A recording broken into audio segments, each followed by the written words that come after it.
So this wrap is really, really important for 3 different reasons. The first reason is it gives you some type of mentality to have as you're going through school, as you're graduating, and when you're transitioning into the professional world. Second thing is it gives you some idea how to write a lab report. You're going to be taking a whole bunch of labs, writing a whole bunch of lab reports. They're going to be graded. You better believe they're going to be taking off stuff for you didn't even know how to do. The first thing is that there should be no I, we, or us in any report. You're essentially writing an instruction manual. An instruction manual is written in a whole bunch of does. In essence, you're going to write this report, give it to somebody, and then they're going to be able to repeat it and optimize it. Okay? Third thing is if you engage yourself in this type of framework and mentality, the easier the final project it is. It's literally the same thing in how it's set up. You're just having a different objective. Okay? So, top, bottom. Let's start with the top.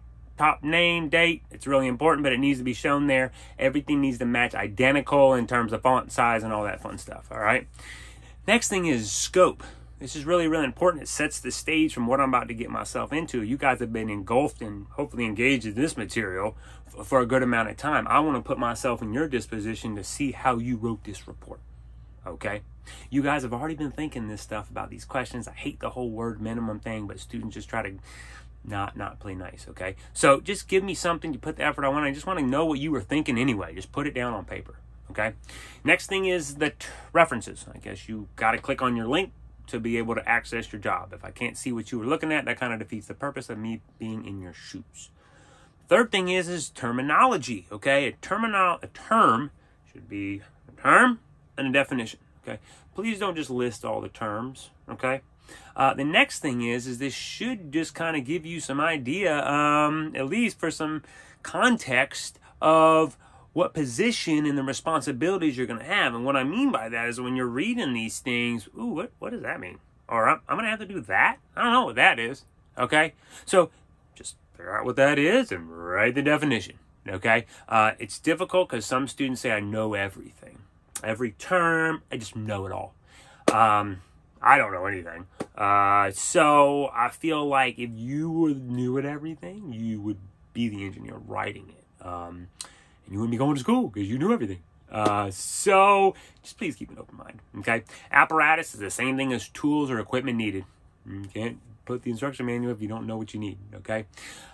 Procedure, okay? A lot of students like to elaborate on this part, 1-2 pages. Okay, you're going to look at the breakdown. It should give you an idea of how that should be set up. What did you do? How did you do it? What did you do? How did you do it? Simple, please, okay? Short and concise. You don't like looking at a big, long instruction manual. You can keep that in mind. When you see a short one, you're like, yay! At least I am. Next 2 parts. By far, obviously the most important, going back to your grade breakdown. But this is what separates engineers from everyone else. Remember I said before, attention to detail? This is no different.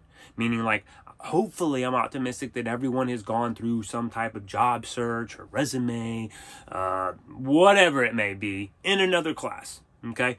However, maybe you did, you have these type of takeaways, okay? Because we're once again trying to optimize this experience. So if you give this to somebody else, they need to see what the results mean and what the recommendations are and how to then make that better. And that's your job as engineer, okay? So once again, just go through and answer the questions. I hate putting that stuff. They need to be addressed in a paragraph form, just like a report should be. I'm trying to set the stage for that. Okay? So just give me that mentality you were thinking. Like I said, I hate to beat the dead horse, but that's just literally what it is. You know what I mean? You guys are going through this process. I'm just trying to see what that is. Okay? Well, I hope this helps, and please let me know if you have any questions.